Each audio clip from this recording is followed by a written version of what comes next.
how to reset your iPhone keyboard. So if you have multiple keyboards on iPhone and I want to reset your keyboard on your iPhone, then this is a video for you. Like in my own case, I have up to 4 different keyboards on my iPhone. I have English and Espanol. I have English and a French keyboard, and I have the English US keyboard. Now, for you to be able to reset your keyboard in your own case, these are the steps you need to take. Go ahead and open the settings app on your iPhone. Scroll down, click on General. On General, scroll down to the bottom of the page, then click on Transfer or Reset iPhone. Once you click on that, you want to go ahead and click on Reset.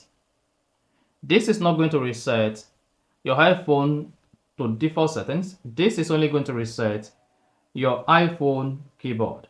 Now to reset your iPhone keyboard, locate and click on Reset Keyboard Dictionary. Once you click on that, you'll be prompted to confirm your iPhone PIN. Go ahead and type that. And you should see a pop that says, this will delete all custom words you've typed on the keyboard, returning the keyboard dictionary to factory default. Go ahead and click on Reset Dictionary. And then after that, you are good.